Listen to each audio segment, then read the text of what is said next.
doesn't want to invade beyond Ukraine, and he described fears of a broader Russian aggression into Europe as academic. And he said that he was taking Putin at his words. What do you make of these comments? Does France agree that it's academic and not a real threat? So we observe the facts, and the fact is that Russia today spends 10% of its GDP in its defense spending, which represents 40% of its national budget.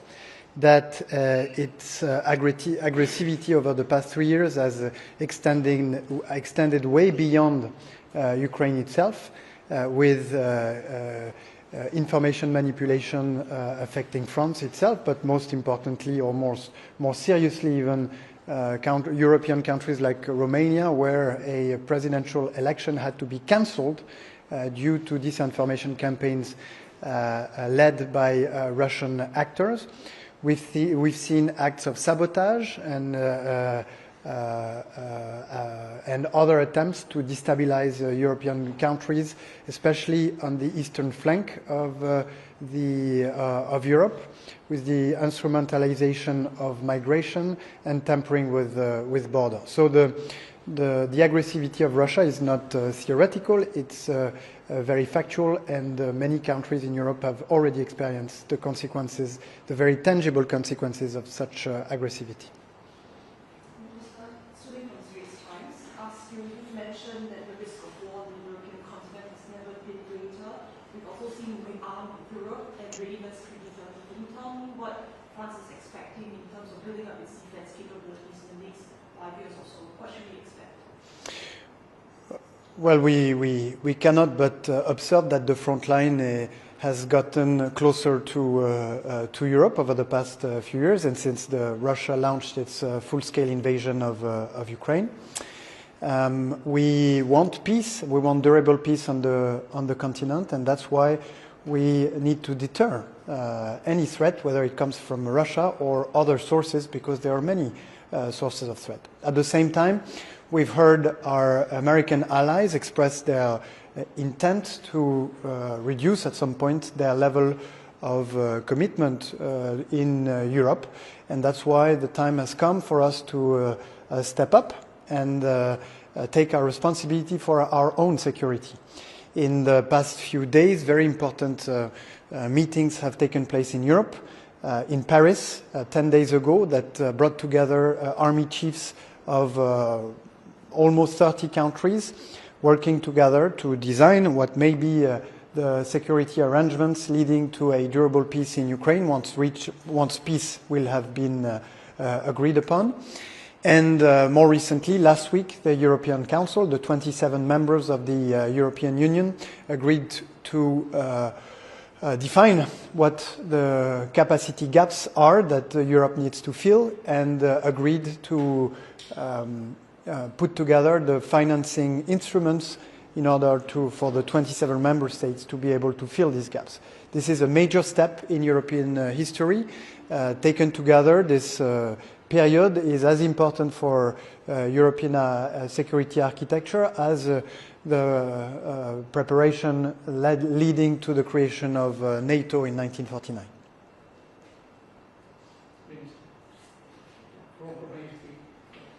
You're visiting Singapore, and I don't understand Indonesia and China.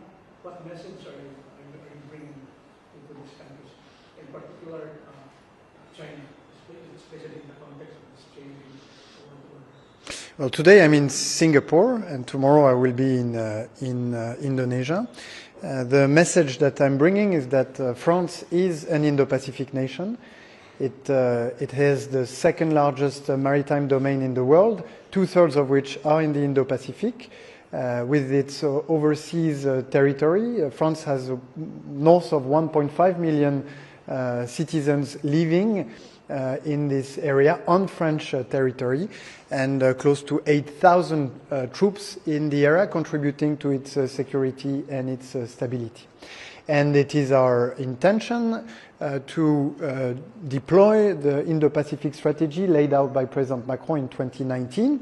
And my presence today is a demonstration of our willingness to be more and more present in this area, in the field of security, as I just mentioned, but more broadly, the field of economic cooperation, scientific cooperation, human mobilities, and so on and so forth. The reason why I'm also here specifically in Singapore is that there is a very deep relationship between France and Singapore that dates back to 6 years now, with the 60th anniversary of our relationship, that that will be the opportunity for us to strengthen our relationship further. That is going to be upgraded into a comprehensive strategic partnership on the occasion of President Macron's visit in a few weeks, where he will deliver a speech during the Shangri-La dialogue and have a bilateral visit here in Singapore, which will be the opportunity to sign a number of agreements giving flesh to this comprehensive strategic partnership. Do you see France needing to tweak its Indo-Pacific strategy, given the uncertainty of U.S. commitment? And in concrete terms, as a resident power in the Asia-Pacific, do you see France playing a bigger role in U.S. security in this part of the world? And will this mean an expanded naval presence in the Pacific? France has a specific responsibility as a resident power and has a role to play. A few months ago, when the aircraft carrier Charles de Gaulle made a number of port calls across the region, this was a demonstration of the role that we want to play in contributing to the stability and maritime security in the region, alongside a number of partners with whom we've been working and exercising when the Charles de Gaulle was in the region. Do we need to tweak or to shift the Indo-Pacific strategy? No, the Indo-Pacific strategy was laid out in 2019, and what we're seeing happening today is just validating this strategy and calling us to deploy it further. So, in terms of your presence here in the Indo-Pacific, apart from security cooperation, of course, there's the economic side of things. Are you expecting France to step up investments and economic trade in this part of the world?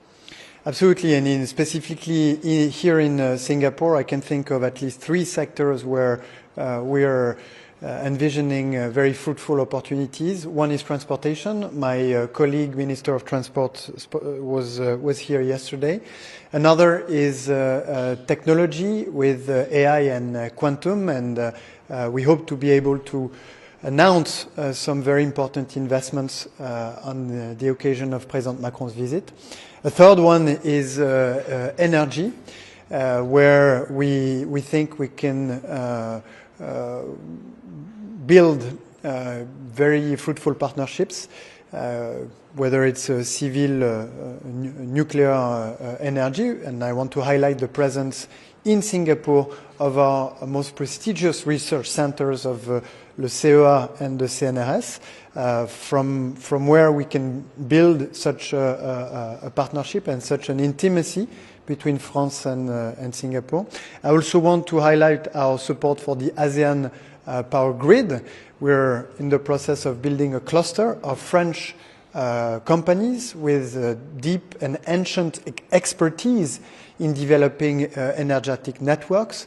We will appoint a special envoy to first develop this cluster of expert companies and then put them in touch with the authorities of the interested countries in ASEAN that want to decarbonize their grid and make it more resilient, which is exactly what French companies have been achieving in Europe. One last question. Looking ahead, you'll be heading to China after Indonesia, and you'll be there at the same time as EU Commissioner Barrot.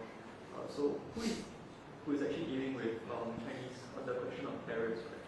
So have you seen any indication that Beijing is willing to budge on products such as cognac, which targets France directly? And what will be the collective message to Beijing to encourage it to change course? My visit is a follow-up on the high-level meetings that that have brought together President Macron and Xi Jinping. It is a follow-up on the last two meetings I had with my counterpart Wang Yi, and which have been the opportunity for us to exchange views on many topics ranging from economic cooperation to the defense of multilateralism and international law, as well as our positions on regional crisis.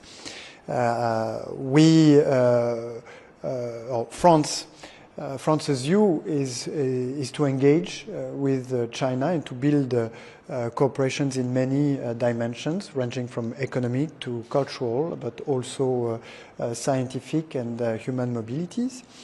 And we'll be discussing this, of course. As far as tariff is concerned, it is the European Commission that has this responsibility to defend European interests. But what's for sure is that what we want for France, as well as for the European Union and Europe more broadly, is a relationship that is balanced and a true competition that is grounded on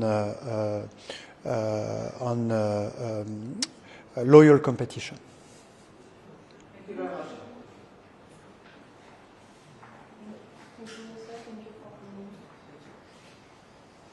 Okay, thank you very much.